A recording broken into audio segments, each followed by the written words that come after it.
Hello class. आज हम लोग हमारा सब्जेक्ट स्टार्ट कर रहे हैं इंस्ट्रूमेंटेशन एंड कंट्रोल। आप देख सकते हैं आपकी स्क्रीन पर इंस्ट्रूमेंटेशन एंड कंट्रोल आपका दो पार्ट में है। फर्स्ट पार्ट आपका है इंस्ट्रूमेंटेशन, जिसमें आपके 3 चैप्टर्स हैं, और सेकंड पार्ट है कंट्रोल सिस्टम। कंट्रोल सिस्टम के आपके 4 चैप्टर्स हैं।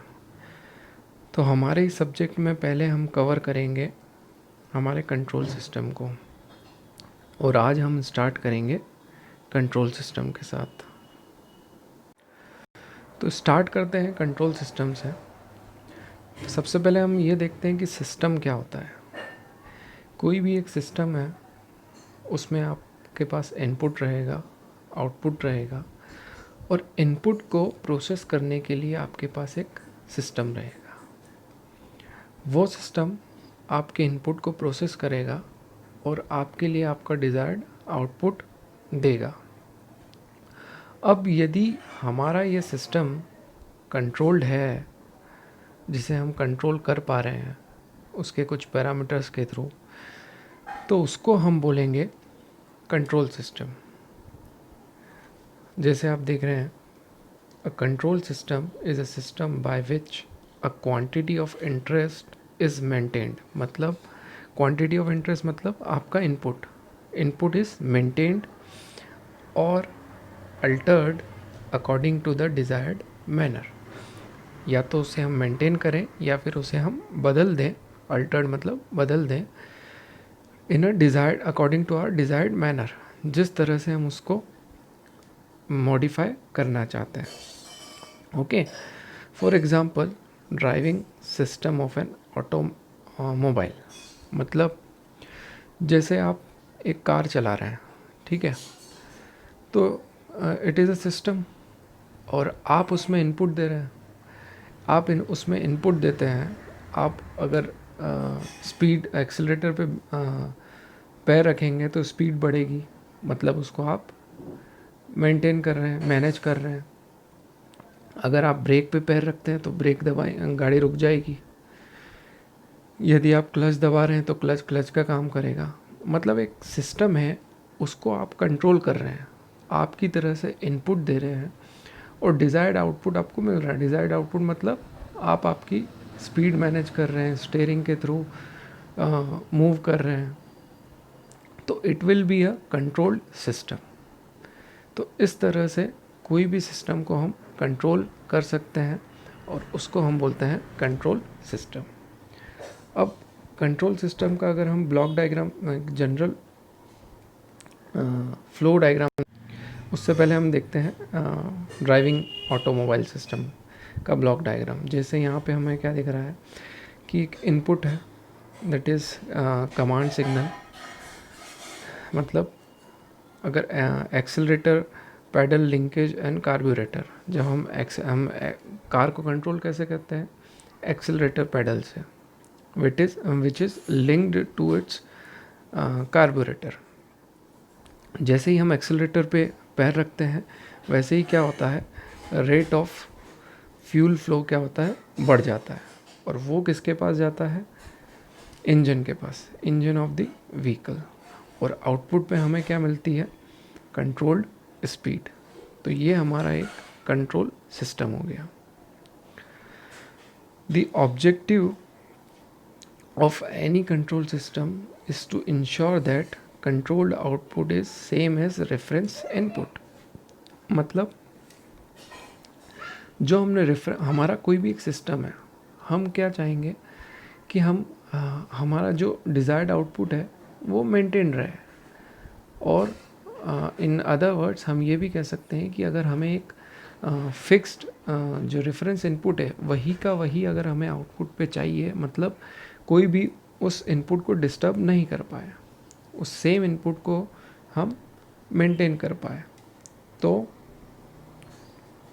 हम कह रहे हैं कि the objective of control system is to maintain the reference input. जैसा का जैसा हमारा इनपुट है वैसा का वैसा हमें मैनेज करना है।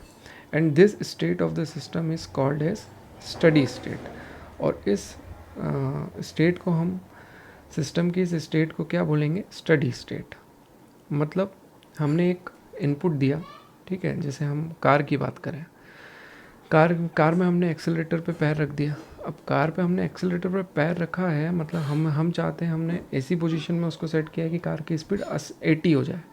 लेकिन क्या वो हाथों हाथ 80 हो जाती है? नहीं होती है। उसको 80 तक जाने में टाइम लगता है। तो जब वो 80 तक चले जाती है और स्टेबल हो जाती है, तो उस स्टेट को हम कार की क्या बोलेंगे? Steady state. मतलब वह एक अपनी स्टेबल स्टेट में पहुंच चुका है। ठीक है, तो कंट्रोल सिस्टम के थ्रू हमें जब एक स्टडी स्टेट मिलती है तो वो एक स्टेबल स्टेट होती है। Okay, block diagram of N automatic control system. अब हम एक ऑटोमेटिक कंट्रोल सिस्टम का ब्लॉक डायग्राम देखते हैं, उसमें क्या क्या होता है।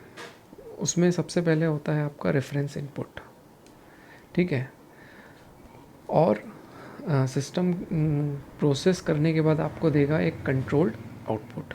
बीच में इसमें क्या क्या होता है, अब यहाँ पे आप देखिएगा, it is an automatic control system. Automatic control system मतलब कि वो खुद मैनेज कर रहा है। आपने एक बार कार के पैडल पे पाँव रख दिया तो वो अपने आप कहाँ पहुँच जाएगा? उस स्पीड पर जहाँ के लिए आपने उसको सेट किया है। वो कैसे पहुँचेगा? वो अपने आप में एक फीडबैक लेता जाएगा। वो फीडबैक सिस्टम लेता है और चेक करता है कि क्या डिज़ायर्ड आउटपुट जो है वो मिल गया है सिस्टम को। अगर नहीं मिला है तो वो अगेन फीडबैक देगा सिस्टम को और चेक करेगा कि वहाँ तक पहुँचा है कि नहीं। ऐसा वो तब तक करता रहेगा जब तक कि उसको डिज़ायर्ड आउटपुट नहीं मिल जाता। तो अब उस चीज़ को हम इस ब्लॉक डायग्राम से समझते हैं। यहाँ पे आप देखिए, रेफरेंस इनपुट है, रेफरेंस इनपुट के बाद एरर और एक्चुएटिंग सिग्नल है, ठीक है, यहाँ से एक सिग्नल और आ रहा है। अब पहले हम आगे से आते हैं, जैसे आपका ये क्या है? Controlled output. मान लीजिए आपके सिस्टम ने जो आउटपुट जनरेट किया वो जो आप चाहते थे वो नहीं है, तो वो वापस से सिस्टम क्या करेगा? फीडबैक देगा सिस्टम को उस आउटपुट का थ्रू फीडबैक पाथ और एलिमेंट। वो वापस आपके इनपुट के पास आएगा। इनपुट में से अभी हमें क्या चाहिए? जो इनपुट चाहिए हमने दिया है वही हमें आउटपुट पे चाहिए। 80 की स्पीड के लिए हमने एक्सेलेरेटर को दबाया है तो वही का वही आउटपुट पे चाहिए। लेकिन अभी हमने यहाँ से 80 के लिए प्रेस किया है और हमारी स्पीड कितनी है? 40, ठीक है। अब 40 के लिए हमने यहाँ से 40 इसने कंट्रोल्ड आउटपुट का वापस से फीडबैक गया। फीडबैक जाने के बाद यहाँ पर ये दोनों ऑप्शंस रहते हैं, it is for positive feedback और negative feedback. Maximally stable system के लिए नेगेटिव फीडबैक हम यूज़ करते हैं। तो फॉर एग्जांपल हमने लिया है नेगेटिव फीडबैक। नेगेटिव फीडबैक मतलब ये जो आपका फीडबैक है वो आपके इनपुट में से माइनस हो जाएगा। तो मान लीजिए यहाँ पे 40 आया, अब 80 माइनस 40 कितना बचा? 40, ठीक है। 40 के बाद आपका जो यहाँ पर आपका एक लगा हुआ है कंट्रोल एलिमेंट। कंट्रोल एलिमेंट क्या करेगा? इसकी स्पीड को बढ़ा देगा, क्योंकि आपने रेफरेंस इनपुट कितना दिया है? 80 दिया है। तो ये एरर डिटेक्ट करेगा और इसकी स्पीड को इंक्रीज़ कर देगा। इंक्रीज़ करने के बाद यहाँ पे मान लीजिए उस टाइम में आपकी स्पीड इंक्रीज़ हो गई 60, ठीक है। 60 वापस आपके आउटपुट पे गया। आउटपुट के बाद वापस से यहाँ पे आएगा 60, फिर यहाँ पे आएगा 60।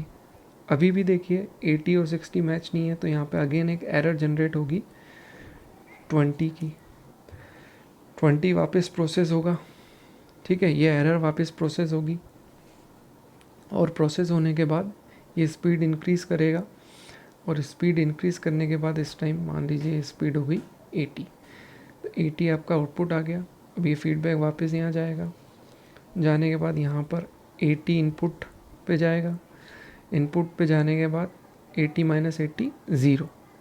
तो इस टाइम आपकी एरर क्या हो गई? ज़ीरो। अब ज़ीरो एरर होने के बाद यहाँ पर जो है आपको स्टेबल आउटपुट मिल जाएगा। क्यों?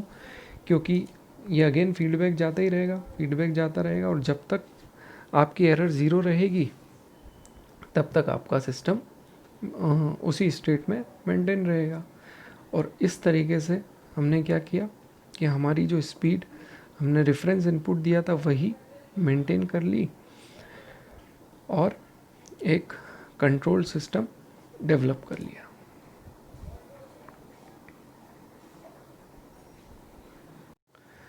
अभी जो हमने कंट्रोल सिस्टम देखा है ये हमने क्लोज लूप कंट्रोल सिस्टम देखा है।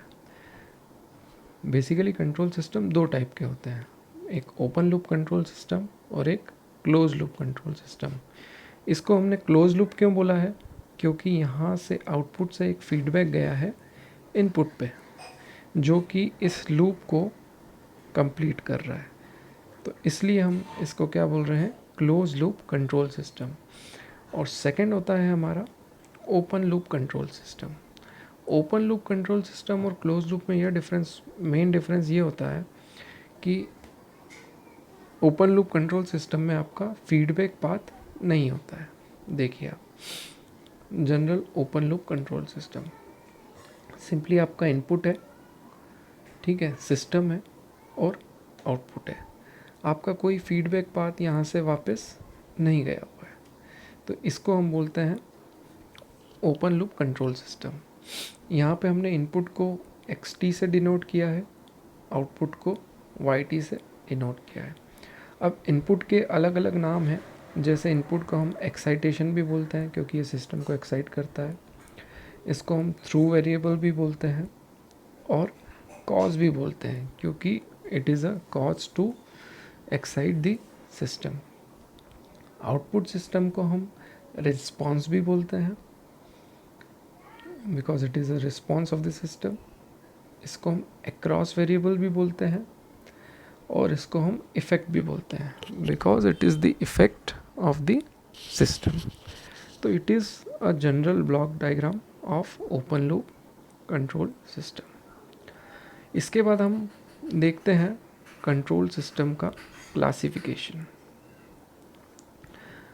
क्लासिफिकेशन में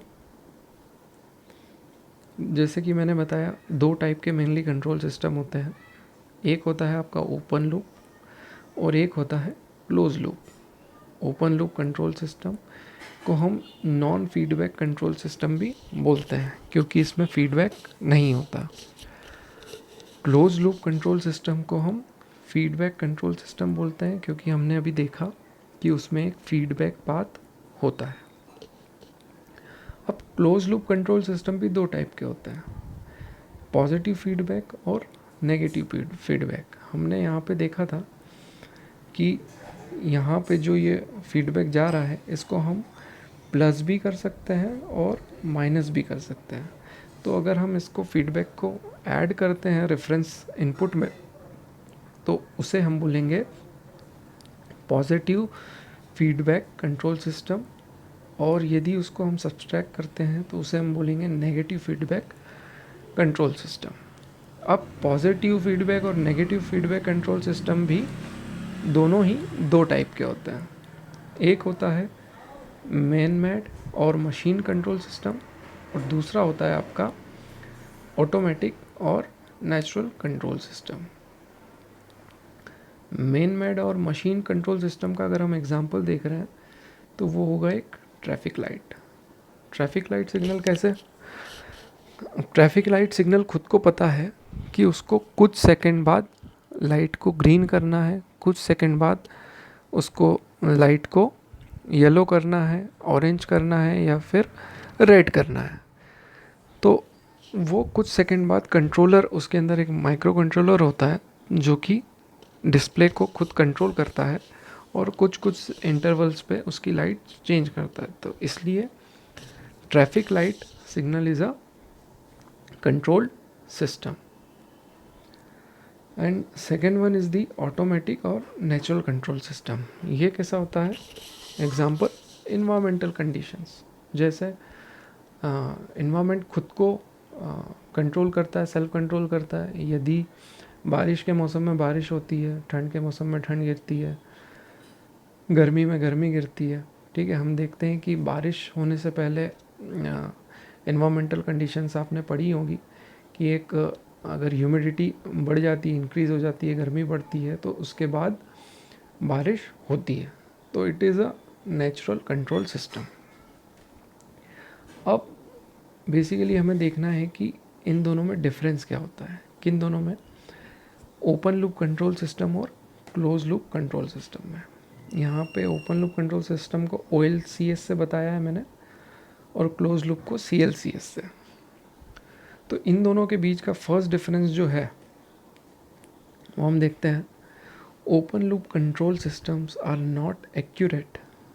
जो ओपन लूप होते हैं वो एक्यूरेट नहीं होते, because controller is not aware of the disturbance generated by the plant.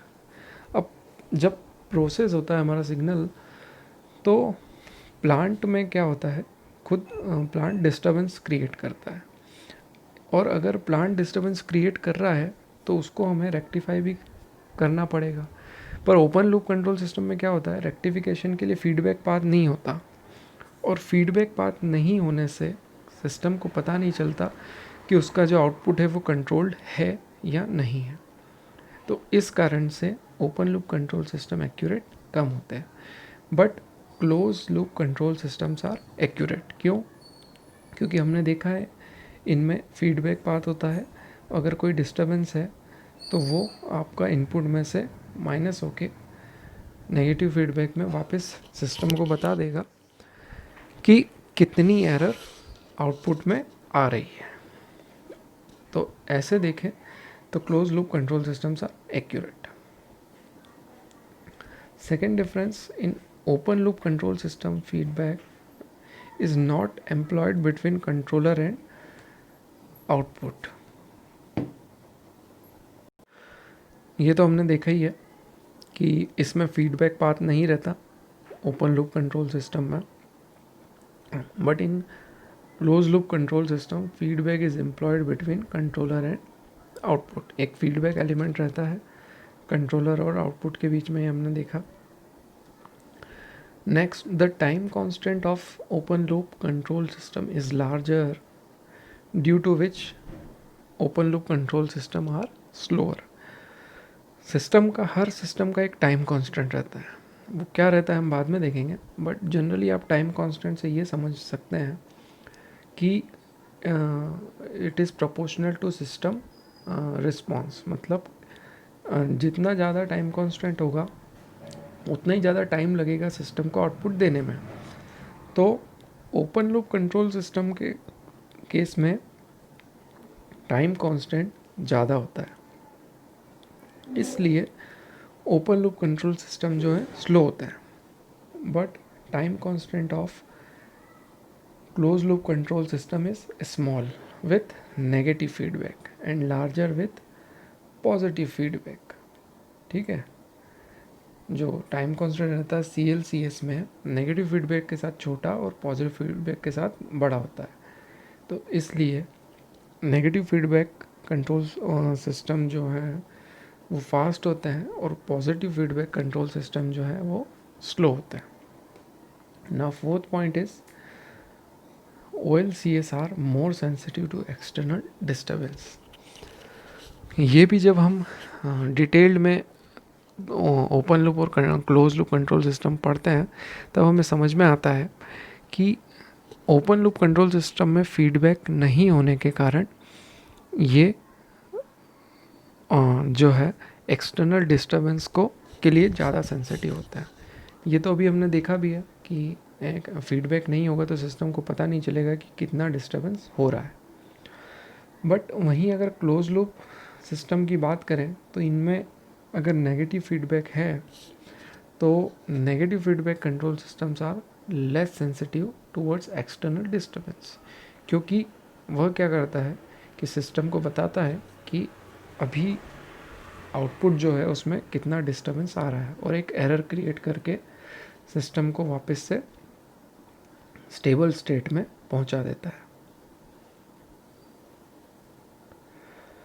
Next is open loop control system are generally stable, closed loop control system may become unstable but they are stabilized using various controlling parameters. System के कई सारे parameters रहते हैं जिससे हम control करके वापस से सिस्टम को स्टेबलाइज कर सकते हैं, पर ऐसा किस सिस्टम में कर सकते हैं? क्लोज लूप कंट्रोल सिस्टम में। और किस में नहीं कर सकते? ओपन लूप कंट्रोल सिस्टम में। इसलिए open loop control system stable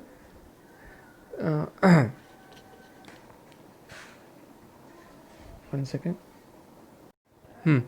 इस पॉइंट में हमने देखा कि ओपन लूप कंट्रोल सिस्टम है जनरली स्टेबल। ऐसा क्यों होता है? क्योंकि इसमें क्या होता है कि हमने इनपुट दिया, इनपुट देने के बाद रेफरेंस इनपुट है, उसको सिस्टम प्रोसेस करता है और आउटपुट देता है। तो यदि आपका इनपुट स्टेबल है तो आपको एक स्टेबल आउटपुट मिलता है। इट में चेंज, मतलब ये वेरी कर सकता है आपके रेफरेंस इनपुट से, बट इसका मतलब ये नहीं है कि वो एक अनस्टेबल आउटपुट आपको देगा। But close loop control system में क्या होता है कि अगर आपका पॉजिटिव फीडबैक है तो आपका सिस्टम अनस्टेबल आउटपुट जनरेट कर सकता है, ठीक है। But this system are stabilised using controlling parameters. कुछ कंट्रोलिंग पैरामीटर्स होते हैं, उनका यूज़ करके हम वापस से इसको स्टेबल कर सकते हैं, ठीक है। ओपन लूप के केस में circuit is simple and close loop के केस में circuit is quite complex. Open loop systems में बैंडविड्थ जो रहती है वो स्मॉल रहती है, और क्लोज लूप के केस में बैंडविड्थ जो रहती है वो लार्ज रहती है। Next is its cost is low.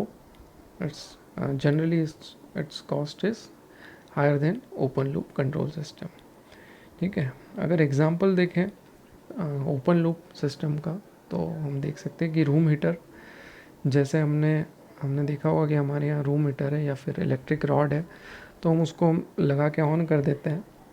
On करने के बाद वो कंटिन्यूस चलती रहती है और फिर उसके टेम्परेचर पे हमारा कोई कंट्रोल नहीं रहता, वो अपने आप गर्म होती रहती है और उसका टेम्परेचर इंक्रीज़ होता जाता है, ठीक है। वो अपने आप सिस्टम कोई एरर जनरेट करके उसका टेम्परेचर कम नहीं कर देता है। सिमिलरली फ़ैन को एक बार हमने जिस स्पीड पे सेट कर दिया वो उसी स्पीड पे सेट हो जाता है, उसमें कोई फीडबैक नहीं होता। But second case close loop में देख सकते हैं हम ट्रैफिक लाइट सिस्टम में अपने आप सिस्टम सेट करता है कि कितने टाइम बाद कौन सी लाइट स्टार्ट होगी, ठीक है। मोबाइल अलार्म सिस्टम भी एक क्लोज लूप कंट्रोल सिस्टम है। इसमें चेक रहता है, जैसे आपका अलार्म बजता है तो अगर आपने स्नूज किया तो वो वापस कुछ टाइम बाद बजेगा, आपने डिसमिस किया तो वो कुछ टाइम बाद बंद हो जाएगा। तो it is also a example of close loop control system, ठीक है। तो यह हमारा एक इंट्रोडक्टरी लेक्चर था कंट्रोल सिस्टम के ऊपर। इसमें हमने देखा कि कंट्रोल सिस्टम क्या होता है, कितने टाइप के होते हैं, उसका ब्लॉक डायग्राम क्या होता है, ओपन लूप कंट्रोल सिस्टम क्या होता है, क्लोज लूप कंट्रोल सिस्टम क्या होता है, उनमें डिफरेंस क्या होता है, ठीक है। अब नेक्स्ट लेक्चर में हम आगे देखेंगे कि ट्रांसफ़र फंक्शन क्या होता है, और भी काफ़ी सारी चीज़ें कंट्रोल सिस्टम के बारे में सीखेंगे। Thank you.